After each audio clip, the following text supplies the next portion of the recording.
Controversy over the disappearance of an Army Major General whose car was found in a pond in Plateau State. This latest outcry ensued against the Army over the alleged unlawful arrest and detention of Barday Namsel.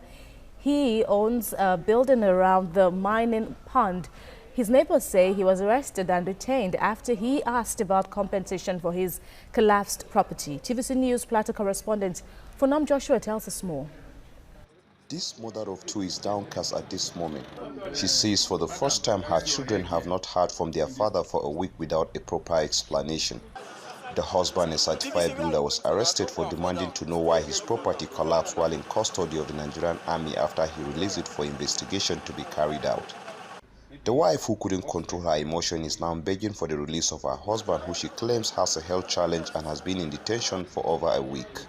A call was passed across to my husband, and they told him that they took possession of his property and they will want to ask for his permission, so they will stay there for the meantime while they carry out their operation, if some of their men could occupy the building. On hearing that, he obliged. In the course of their operation, the whole pond was being excavated. I think water from the other side, whatever must have happened, which we don't know, led to the collapse of the blocks of shore. It's a story building, and nobody called him. But somehow he got intel that his building, his property collapsed. He went there, and the street that was barricaded by the military, they stopped him that he cannot have access to that vicinity. A general, I don't know him, I don't know who he is, walked up to them and said, "My friend, this is the major introduced him, and like, this is the man who owns this property. He lended us this property to use, and this is what had happened to him. We're just sympathizing with him." And all the major could say is that military don't compensate. Military don't compensate. And we don't have time for that. We came here to blah, blah, blah. And he was like, "This man, you own this property. You should be able to tell us something." So they left. They took him on the note that he should tell them something. The family lawyer also alleged that he followed all rightful channels to meet his client, but all access was denied.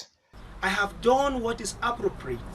I have spoken to Major Uba on the phone, and I'm speaking to the Chief of Army Staff, T.Y. Brutality, directly, and I'm inviting the international community to look at this." I spoke to them and I said, a denial of a right is an invitation to ask for it. My client did Nigerian government a favor, and I expect Brutality to give him a medal for aiding and helping investigation. What do you expect a law-abiding Nigerian to do in an investigation? Is to surrender information and to surrender facilities that will aid investigation. My client, building a property who have not yet moved in, surrender this property without asking a kobo from the Nigerian government. And as I'm talking to you, the military are occupying this property.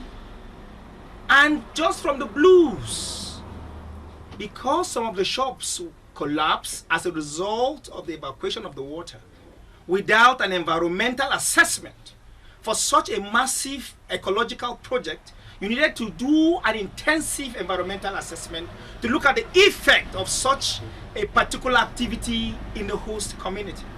He is still in custody. My client has not been charged to court. How many days? 1 week. This woman is suffering. Her children are suffering. And the international community is watching. TVC News spoke with Colonel Ogunsanya, the spokesman in charge of the 3 Division of the Nigerian Army, on phone, who reiterated that Army doesn't pay such compensation, and for the arrest he claimed not to have knowledge of the case at the moment. Some human rights activists also spoke on the situation and called on the international community to intervene.